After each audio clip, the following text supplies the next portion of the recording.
Okay, we're good. It's on. It's I gonna let have it no run. voice. People have dreamt of this for years. I'm sure you'll remember you. So welcome here tonight. Hold on a minute.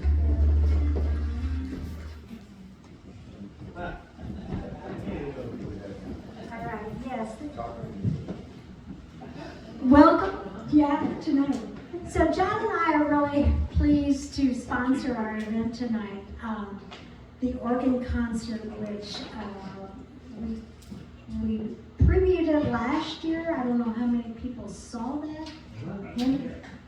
Show of hands, if you came last. All right, so you know what you're going to expect, but for all of those others that it's the first time, I guarantee you it's going to be awesome. It's not your typical organ concert, but it's going to be a great way to kick off the holiday season. So thank you for coming with the weather. I know it's been a real challenge, but we really do appreciate this. So John and I are sponsoring the event. That means that all the proceeds and donations for tonight go to the Grist Theater Fund. And in a building such as this, you can only imagine we need ongoing funds to maintain that. So if you didn't have a chance to, thank you. If you didn't have a chance to give a donation, there's a bowl out in the lobby during the intermission. I encourage you to do that. Just to give you an idea, this same concert, well, at least featuring both our organists, Kevin Lloyd and Greg Owen, are going to be performing at the Wilson Center in Red Oak. So that is going to be the 20th of December. So if you like what you hear and you want to do it again, go for it. And they are charging admission of $20. So, what a bargain. So I know he wants to say some things. He wanted to say something about They're the greatest musicians they're the greatest musicians ever. And so is there anything else you would like to share? I've been playing for a long time, and these guys blow me away. Sorry, I can't talk. Let's bring them up. Give a hand for Greg and Kevin.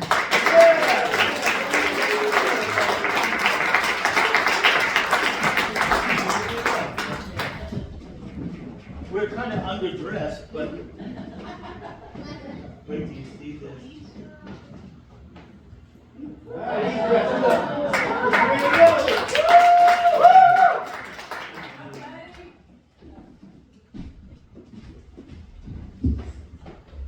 Where are you gonna go, bud? Which organ do you want to do? He's used to being around the organ. Okay, here we go.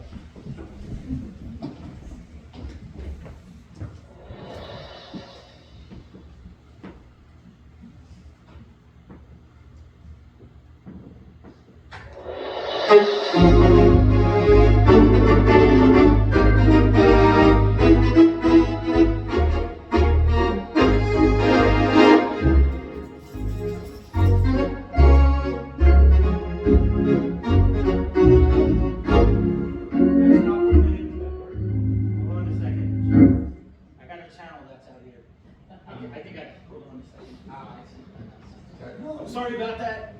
Let's get through this again. You ready?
Welcome everyone to the organ concert.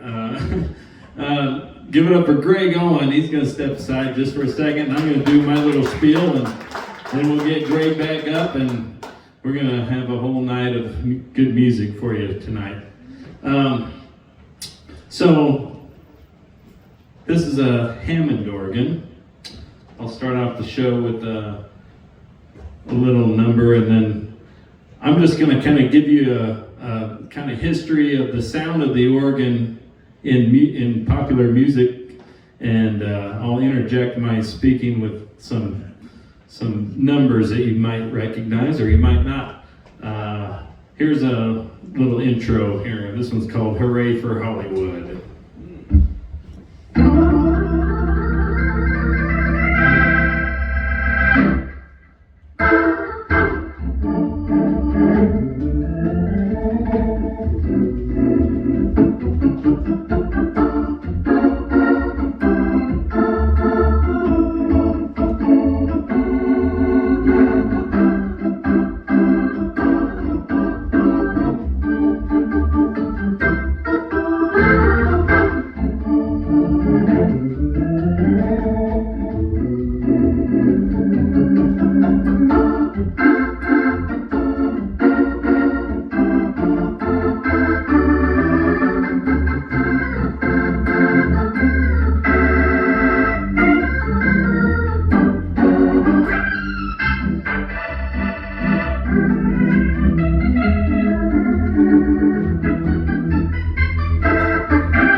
Well, this Hammond organ, I'm sure you've heard the sound before. It's been quite ubiquitous in our culture for many, many years. It was invented in 1935, and before that, I mean, we have giant pipe organs, stuff that Greg might be able to tell you more about, but prior to 35, let's see, I don't know if you can pull up slide number 1.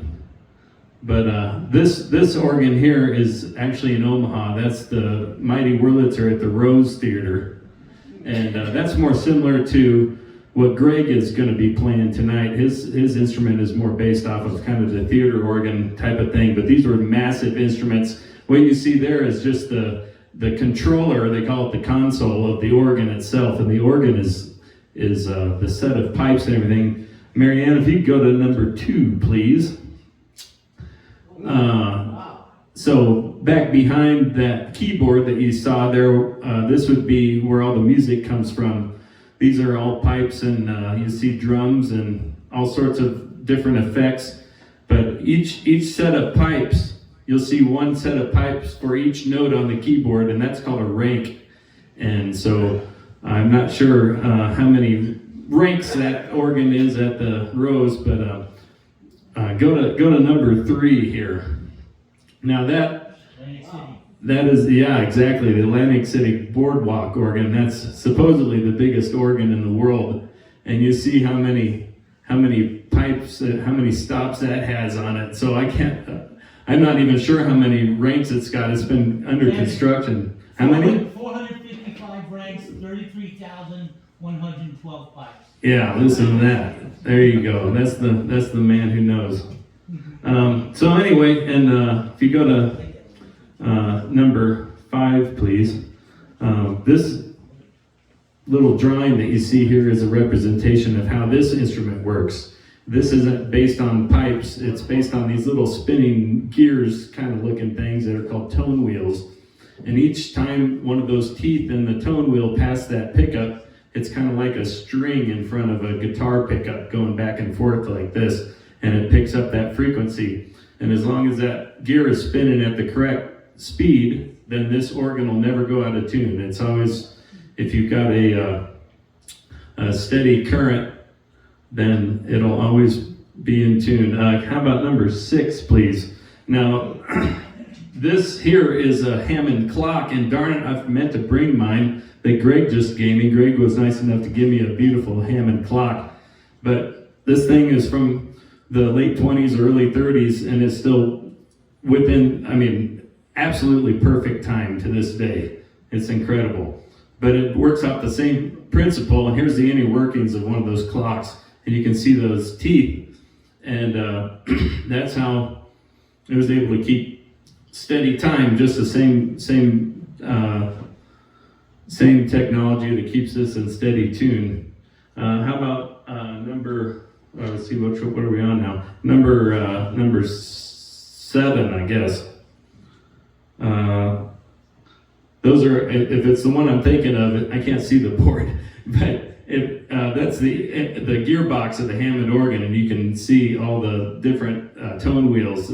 So that just gives you an idea of what's going on inside this instrument. There's hundreds and hundreds of moving parts inside of here, and not to mention the speakers moving as well. So you can actually, I mean, I can hear it spinning. I just love the sound of the instrument. Anyway, so these were cheap replacements for those giant pipe organs that you saw, and they became extremely popular because they were cheap and they were maintenance free for the most part. All you have to do is oil them every now and again, and they're extremely portable compared to all those giant pipe chambers that you see. So these became quite popular in music studios, radio studios and whatnot, and actually you could consider this the first synthesizer, because just like the organ, the actual organ pipes are mimicking the sounds of trumpets and strings and everything. Well, you can do the same with this, and the way that you form your sounds is with these things called drawbars here.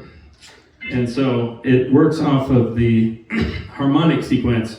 And I'm just going to hold one note down and you can hear what happens here.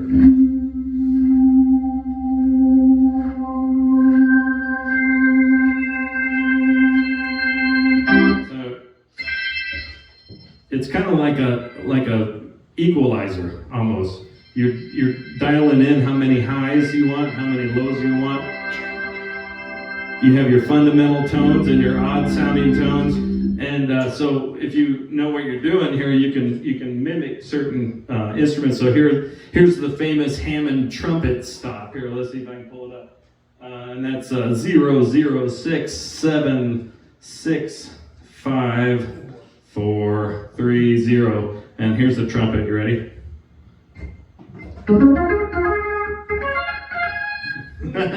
So it still sounds pretty electronic, but that's pretty. For 1935, that was a pretty good representation of an electronic trumpet. Or here's a clarinet. This one actually sounds not too bad. Here, let's see, 0073 73 430. Okay, here's a clarinet. Anyway, it's kind of to today's ears, it doesn't sound really close, but it was a pretty good facsimile for back then. But anyway, yeah. So like, if say we got this trumpet sound going on here, and we're in a recording studio, or maybe a radio studio, and we had to start off the big program. We could go like a.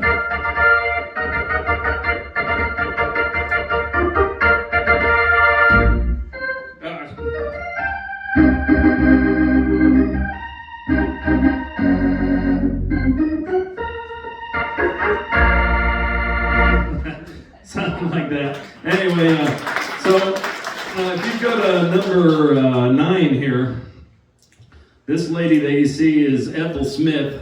She's just one of many, many famous. She's probably one of the more famous ones. There's a bunch of unknown guys that were the sound of many soap operas and all sorts of things that you would hear on the radio. You might.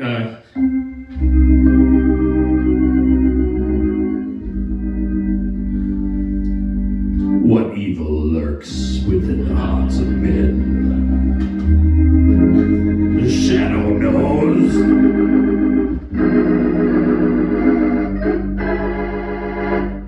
Oh, Buddy made an appearance on that. Anyway, okay, let's go to number 10. So this guy you see here is Fats Waller. He was one of the very first people to record on a Hammond organ. Yeah, and at least on record. And so this number I'm going to play for you here, this is the very first recording of the Hammond organ that they call it, like it maybe in the jazz genre. But there were more before this, but this was probably the most famous early recording of the Hammond organ. This one is called the Jitterbug Waltz by Fats Waller, who you see up there. And he had kind of a really weird setup here. So let's see. Here's my version of that. And this is pretty much exactly what the recording sounds like. You can go pull it up, and this is how it goes. Oh, we gotta get a little vibrato. So actually, this is before the Leslie speaker came onto the scene. So I'm gonna turn this off.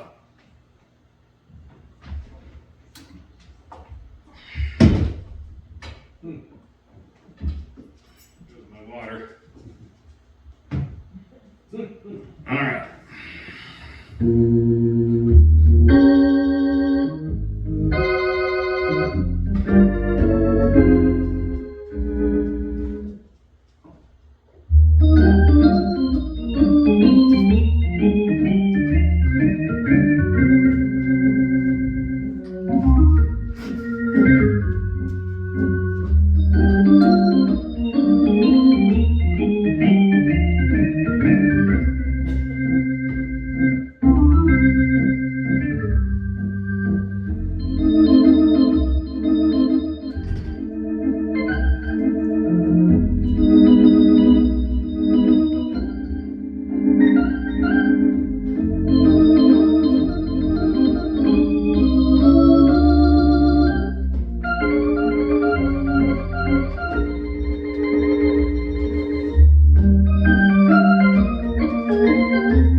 Of 1942.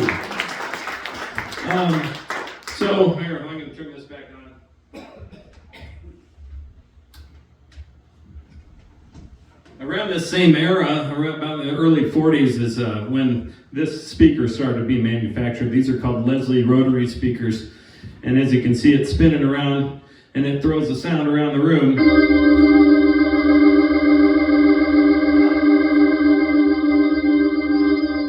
Very iconic sound. They were not manufactured by the Hammond Company. They were their own thing. So actually, Lawrence Hammond did not like the sound of these speakers. He thought they were ruining the sound of his perfect sounding organ. He had these straight static speakers that didn't move, and they were just exactly what they sound like. And this guy, Leslie, he was a big theater organ fan, like what you're going to hear from Greg here in a little bit. And he loved the sound of the different pipes echoing off the different sides of the room, and he wanted to try to emulate that. So this is his invention that he came up with. And nowadays you'll never hardly see a Hammond organ without a Leslie connected to it. It just became iconic to the sound. Okay, at about the same time, people think that organ music in baseball has gone back as far as time immemorial, but actually the first organ was not installed into a baseball field until 1941. And once again is because these things became portable in 1935. And so if you go to, let's see, which one is that? Number 11, please. That ought to be Lambert Bartok up there at the World Series in Omaha. He played that gig for over 50 years. But here's my version of Lambert Bartok's version of Take Me Out to the Ball Game.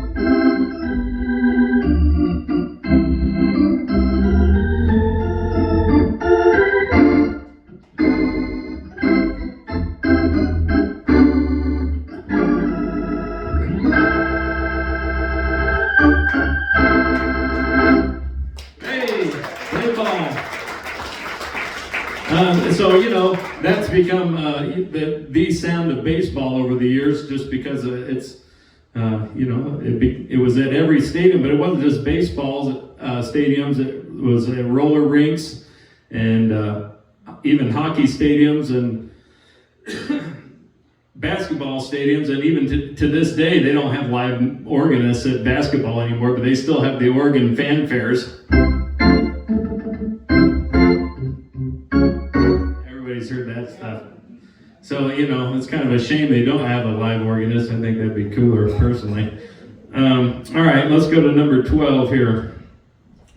So now we're getting into the 1950s.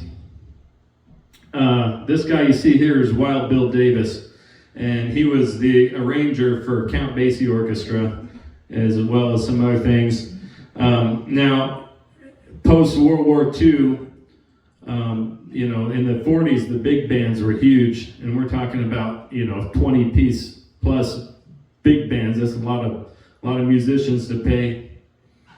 And post-war, they were kind of paring those types of things down, hiring less musicians, and that's just one of the reasons. But the Hammond organ became famous because, once again, it's so portable.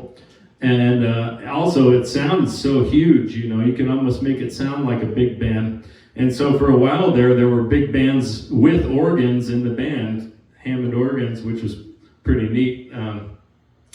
But this guy wrote a very famous arrangement for Count Basie called April in Paris. And Count Basie didn't write the tune, or he just played this version of it that was Wild Bill Davis's organ arrangement. And unfortunately, Wild Bill Davis couldn't be at the recording session that day. He missed out. So they did it without him. And they recorded his arrangement of it, though, with the horns and everything. It became one of the biggest hits. And so here's the actual organ arrangement of it. And you'll get to hear that trumpet patch that I pulled up just a little bit ago. So I'll have that on. So listen for that. That'll be, oh God, what's the trumpet player's name? Dang it. Well. Harry James. No. Well, Thad Jones. Thad Jones played this famous Pop Goes the Weasel trumpet solo, so I'm going to do that too. This one's called April in Paris. This arrangement's from 1955.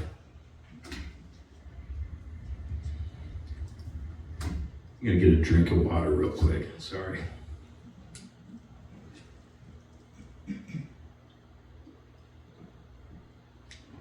Shh. All right.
April in Paris. All right, so about this time, about 1955, please go to the next slide, number 13. This should be Jimmy Smith. Now, about this time, the Hammond B3 organ came out, which I'm sure maybe most of you have heard of. The B3 is not much different than any of the other Hammond organs that came previous to it. The only addition was this simple little thing here, just to add a little ping to your note here. Listen.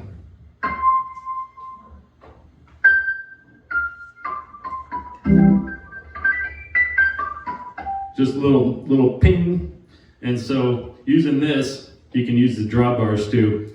But Jimmy Smith was famous for this setting right here. Just like that. And he played bass with his left hand. Now if you listen to any jazz radio station that has a Hammond playing, that's the sound you're going to hear. It kind of became the sound, and it seems like most organists don't ever stray from this sound anymore, and it kind of grates on me a little bit. But anyway, it's a very famous sound, and you've probably heard it.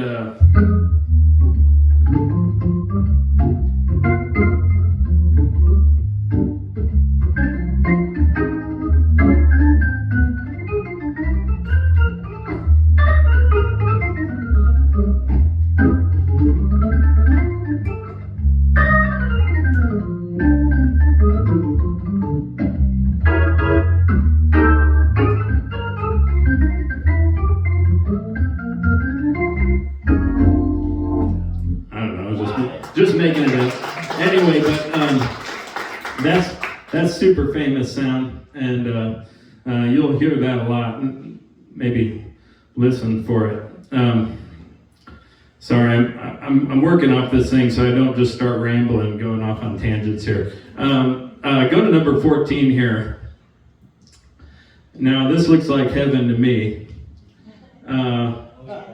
About this time in the mid-50s, these organs were becoming so popular that you'd find them everywhere, not just in the baseball fields and hockey, whatever, church and everything else, but they were also in restaurants, supper clubs, steakhouses, any place that people gathered, and they didn't have much options for piped-in music back then. So you had live organists. I don't know where this club is. I think it's in somewhere in California if I read the caption, but it's just a screenshot I took, but I thought that was a pretty sweet looking thing. That lady playing, it looks like a B3 there in the center. So at this time, it was popular to hear, oh, by the way, there's only one restaurant that I know of that still has a live organist in an organ booth like this, and that's Lee's Chicken in Lincoln, Nebraska. And so if you're ever there on a weekend, you got to go to Lee's and hear Dan Benish plays down there, or there's Jerry Powlock, who was a World Series organist after Lambert Bartok. He plays down there still. You got to go to Lee's Chicken, check it out. It's like a time capsule. That's where I grew up. That's where I learned how to play. I started playing organ there. I started at 13, and they couldn't legally pay me, so they paid my family free fried chicken until I was old enough to punch the clock. Anyway, so at this time, there was a whole bunch of things going on. I mean, it was everywhere. It was in all the songs you'd hear on the radio, and movie soundtracks, TV show themes. Here's the 1959 theme by Henry Mancini. This is called Mr. Lucky. Another very famous organ sound. Here, let's see.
So moving on to the 1960s, 1970s, I'll be done here soon, I promise.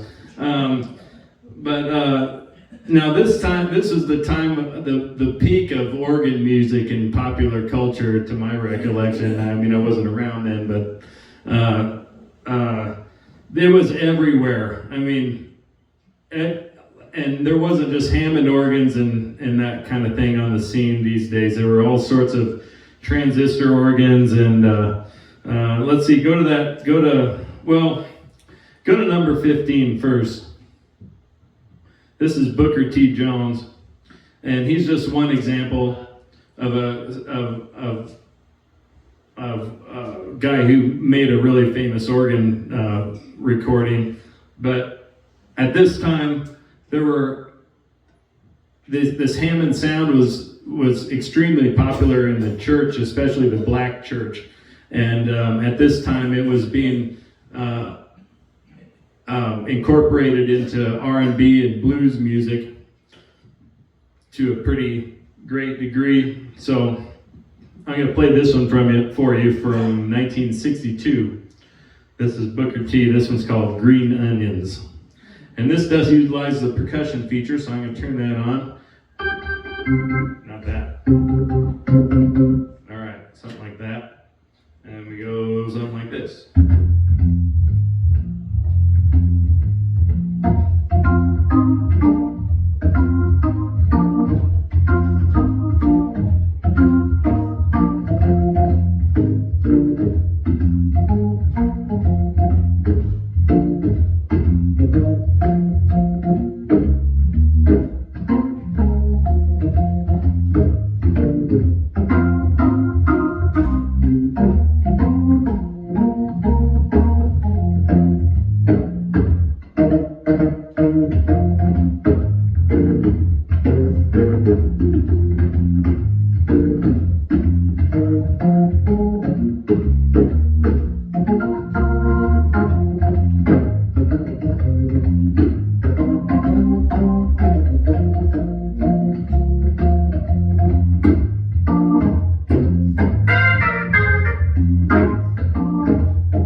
As we move on down the line here, I mean, it became so ubiquitous in everyday culture. You had the whole, I don't even know if I can get close to this sound, but the whole transistor organ thing.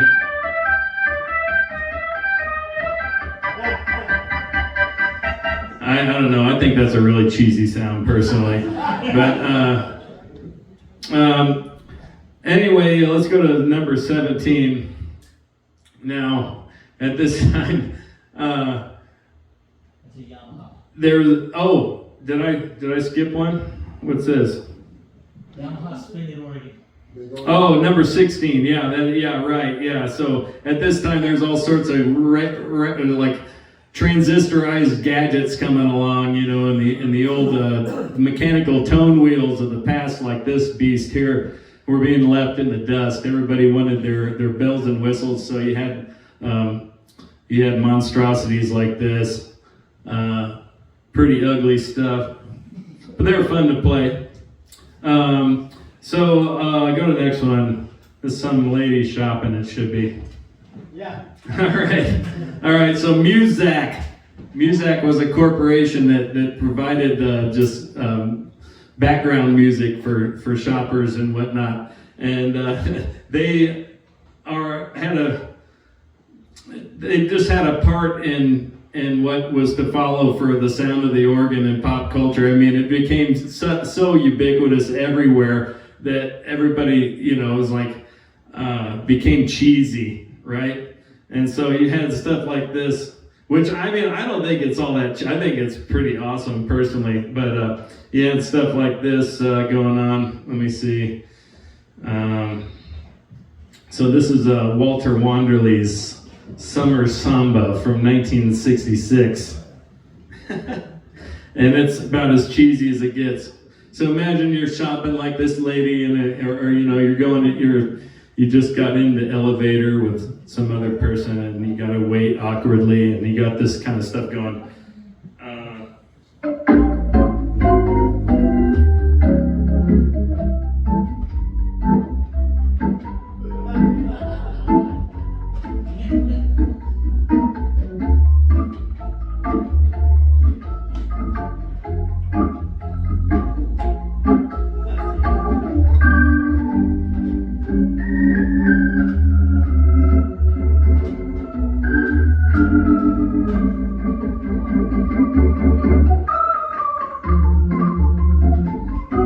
Or maybe you're on hold on the telephone.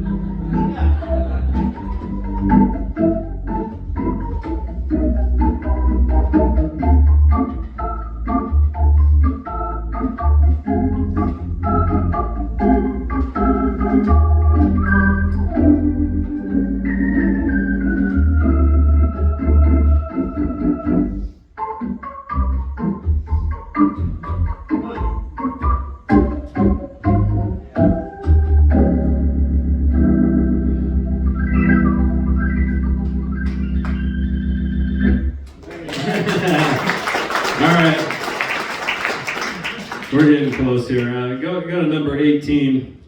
So, you know, at this time, the organ was giant. It was in all sorts of rock music. You have, this is Santana on stage.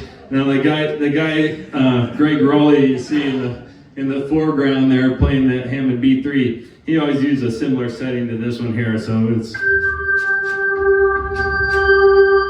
and then, you know, that's pretty rock and roll.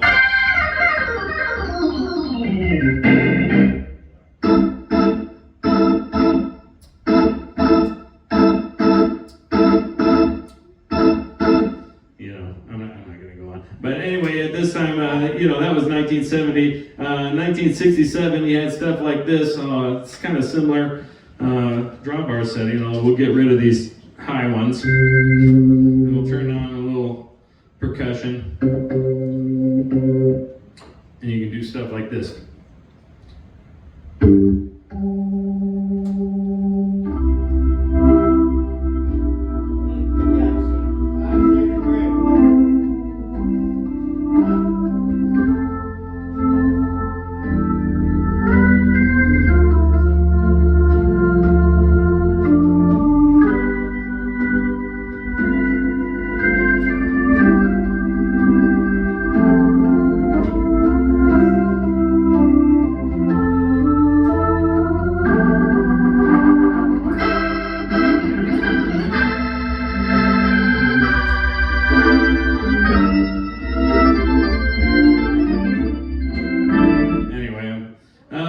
Yeah, so you know, there's all sorts of stuff.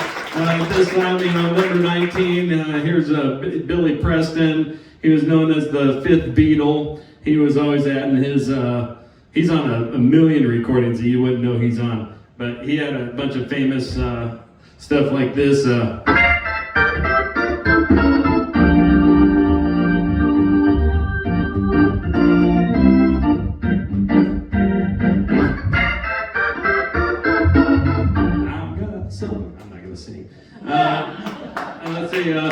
right, now in 1975, the very last tone wheel Hammond came off the assembly line. That was a sad day in human history, and there will never be another one ever made again. All the tooling, all the just the know-how for that matter. I mean, the American manufacturing just isn't what it used to be. The old building in Chicago that still produced all these beautiful instruments is still standing. I think it's in apartments or something now, of course.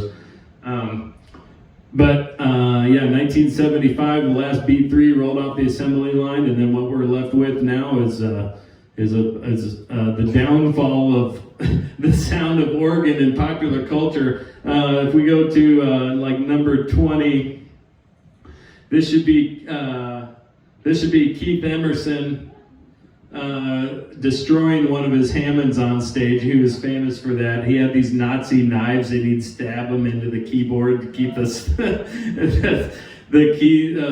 note droning, and he'd rock it back and forth. And I think this, if this is the picture I think it is, this might be the famous occurrence where he actually got pinned underneath the organ on stage and couldn't move, and he had to have a stagehand come lift the organ off him, which was the basis for the in Spinal Tap, where the bass player can't get out of the pod, and he has to have the guy come with the tools. Anyway, number 21, 1980s.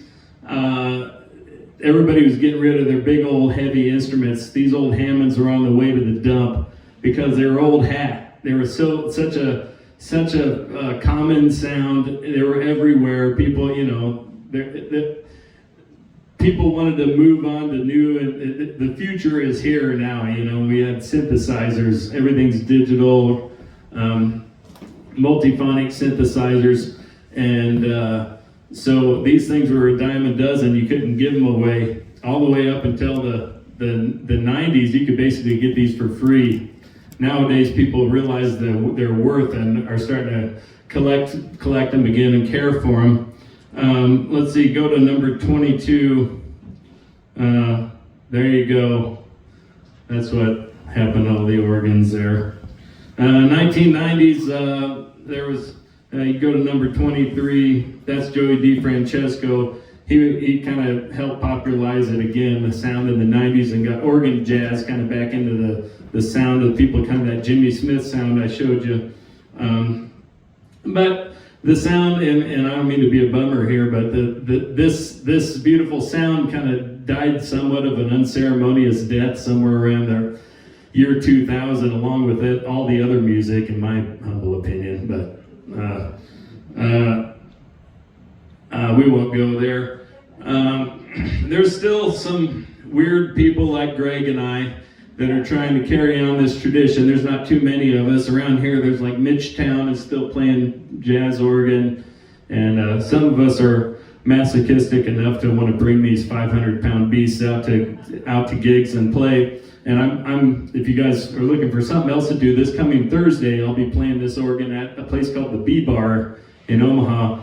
I got kind of a funk band called the Baddest Band of the Land, and we play every first Thursday there. So anyway, I'm going to finish off. Sorry it took a long time. I'm going to finish off with this tune that I learned yesterday. So wish me luck. I guess Buddy didn't sing yet. Man, that'll be later. He's sleeping.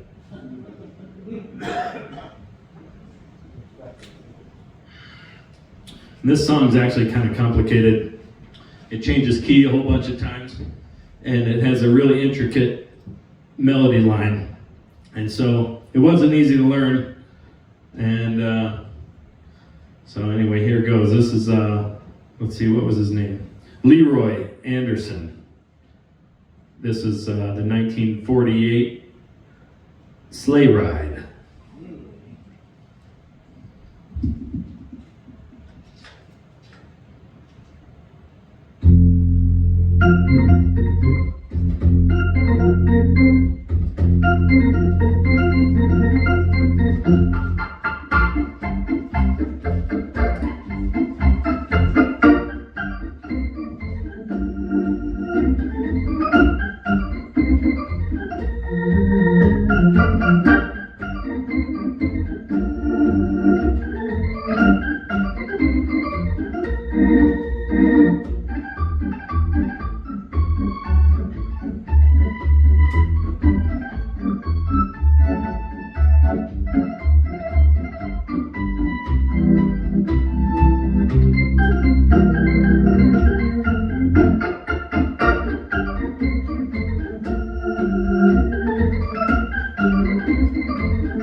Here's the horse whinny.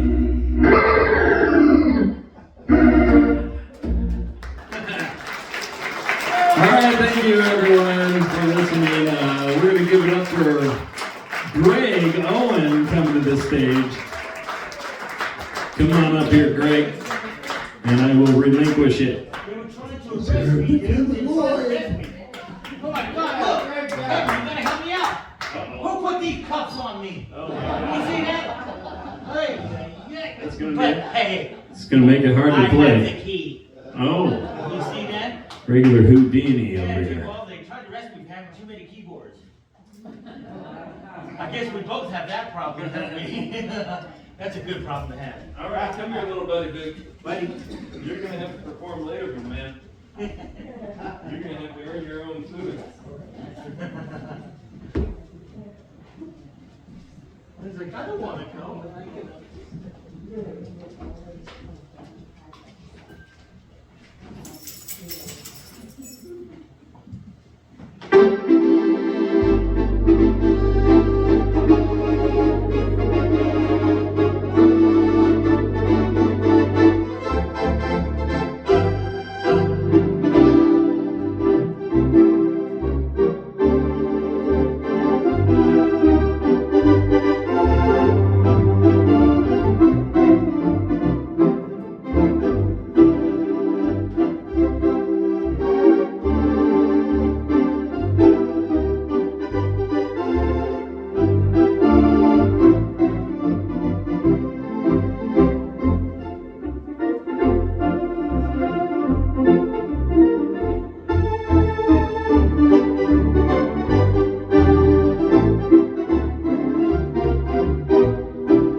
I'll tell you, that is the absolute best Hammond organ demonstration I've ever seen in my life. Ever. Kevin Lloyd, let's give him another hand, seriously. That blew my mind. I knew people showed that lady sitting in the bar area. Well, I played in restaurants like that when I was in my teens. And I remember some of that stuff. So I grew up in the 70s, and they still managed to hold on between the 70s and 80s and some of that, and then it disappeared. That was it. But we do have some exciting new things this year. Just came across this Nord Stage 4. These are great worship keyboards. And so if you ever hear like Bethel or Hillsong United, that's the sound that you hear, this very model. I just happened to acquire this keyboard a few days ago, and I've already got it programmed, But over here we have the Nord Wave 2, and this is the Nord Piano 6. So I actually was satisfied with this and this. But when I found out that this was available and that I was going to do an even trade for my Yamaha keyboard, I was like, yeah, it was a no-brainer. So wait to hear. But I have something very sweet to play for you right now. From Anton Dvorak, this is called the Largo. It's beautiful.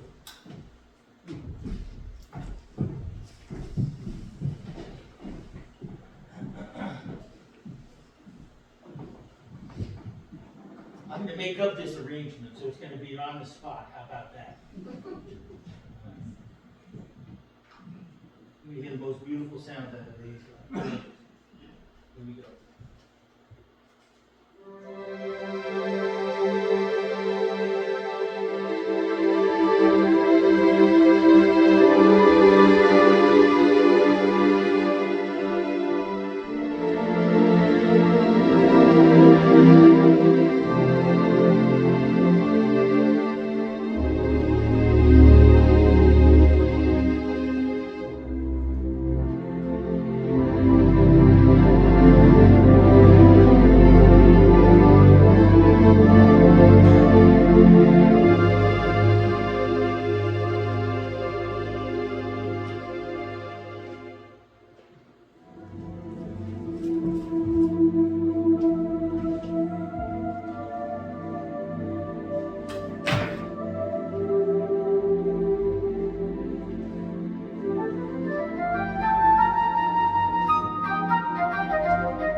It's from New World Symphony.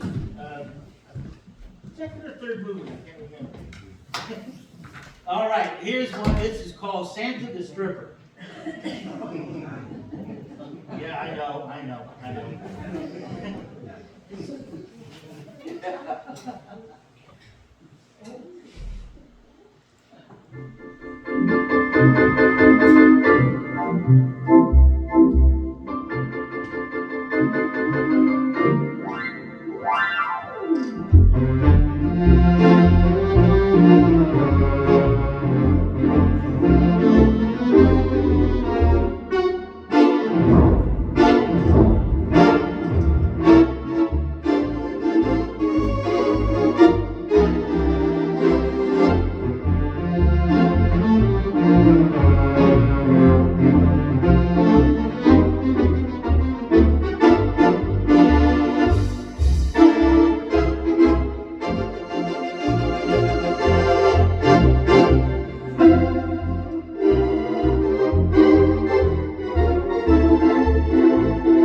Gin Mills. You have very, very famous people who did that.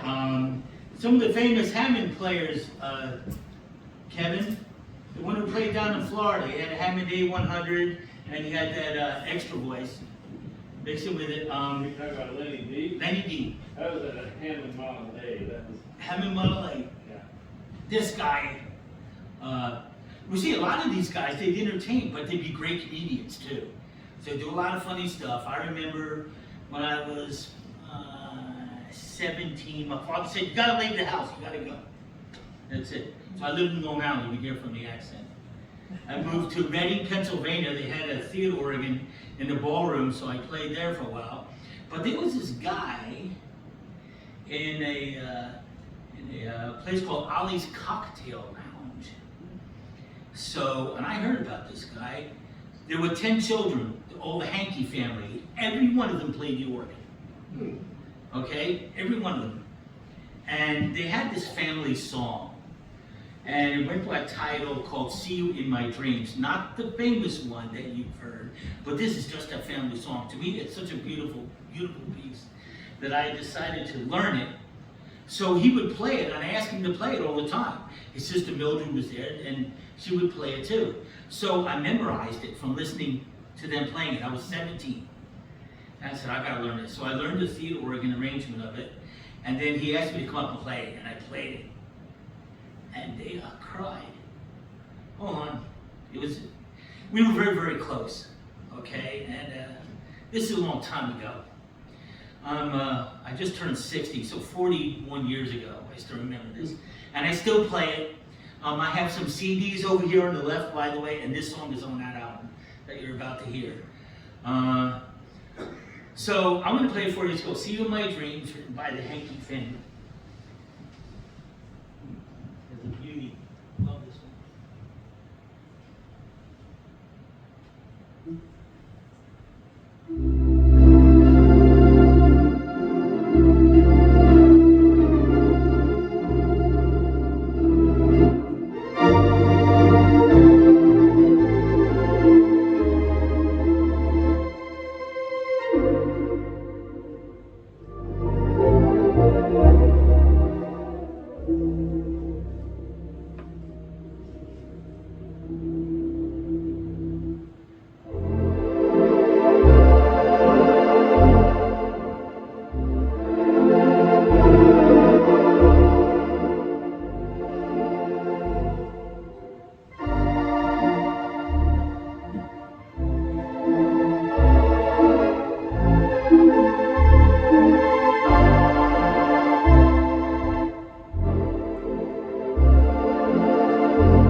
How about a German piece called Stille Nacht? The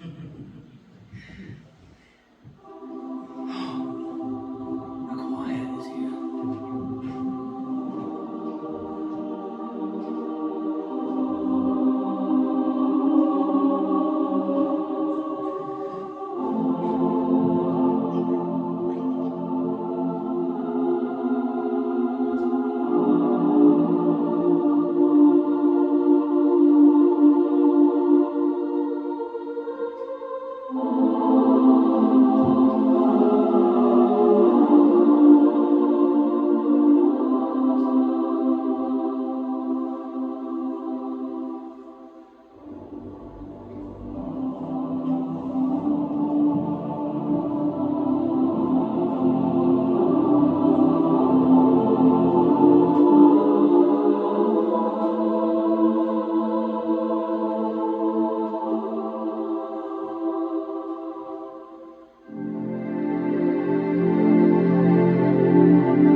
want a little bit more, we can do some more. A little sing along, that kind of thing. It sound good? All right, that's what we're gonna do. You guys have fun? And remember, these kids, if they want to come up here and feel around with them if you want to, and no problem with that. That's what happened when I was a kid. They let me play, and it was like, oh. We had a guy come to my elementary school. His name was Carl Weiss. He's dead now. That's all. But he had a pipe organ in his house, and he worked on pipe organs.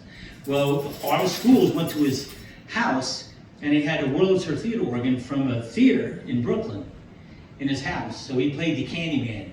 And I was like, oh, that is so cool. That one that Sammy Davis used to sing. Those of you who remember Sammy Davis. Anyway, enjoy, take a little bit of a break. We have CDs at 20 bucks. If you want one, please take one because the music there is very, very good, I promise you. The organ is 5 keyboards, the largest electronic theater organ in the world, and that's one I recorded last year. And it has a magnificent sound. It's beautiful. You hear a lot of the bells, a lot of the lushy stuff I like to play, but you always get some nice, neat up-tempo stuff. Anyway, let's take a break, and we'll be back with the amazing Kevin Lloyd and John Shirley. Okay, there we go. Thank you. 5 minutes. Yeah, we're a little bit over time, aren't we? That's the way it goes. All right, thank you. Good job, man.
Okay, sit down.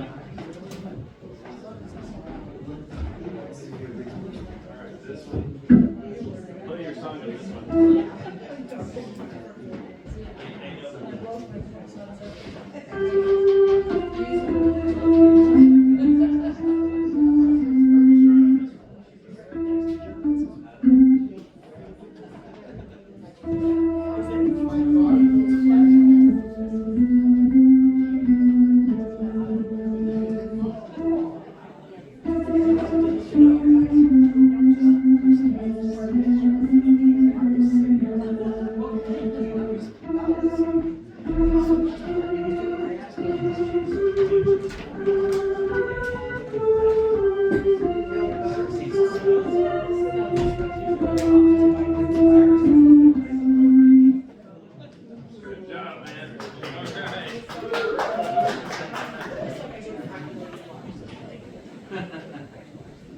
You can play this one too. That one's got bigger sound.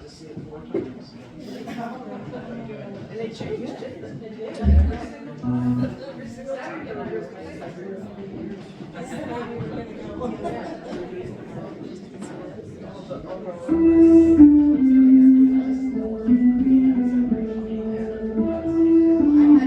had to laugh.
Was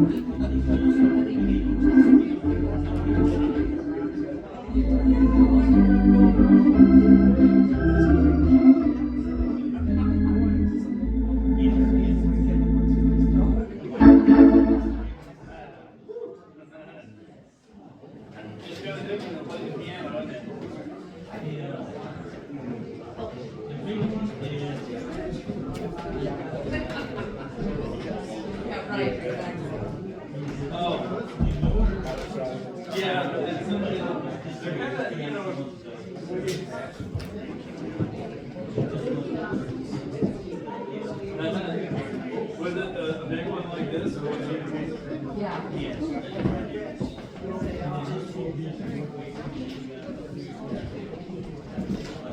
Oh, yeah, so it was a smaller model. Yeah. Sure, it was probably a Model L or Model S. Yeah. Yeah. They were pretty common. Especially those mid-end models. This one is like a flagship model. This is a 1961. This one is a D3. They're all the same instrument. Oh, people are yeah. Oh, yeah, you do. Yeah, there's no cover or anything. Yeah. Sure. Yeah, we will. There's Thursday lunch. This one, sax player, but I supplement it. I got a guitar player, guys. Guitar keyboard. So he's pretty good, my trumpet player. It'll be fun. Yeah, it's a great day. I mean, it's awesome. It'll be fun.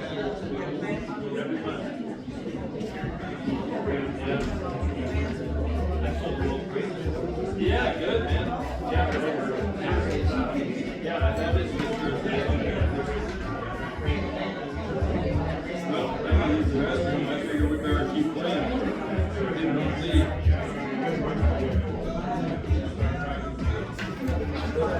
We should get going. Let's get going. Bring some people to take out on us.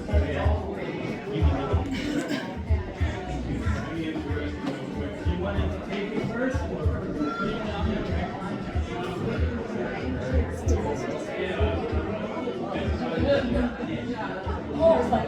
What do you think, Lloyd?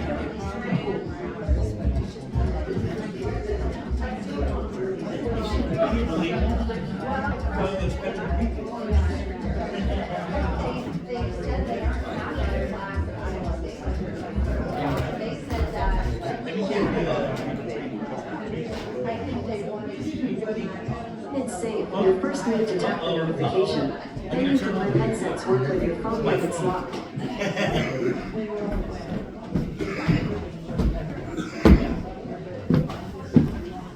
Won't be the long this half. Oh, it's still recording. I'm gonna stop.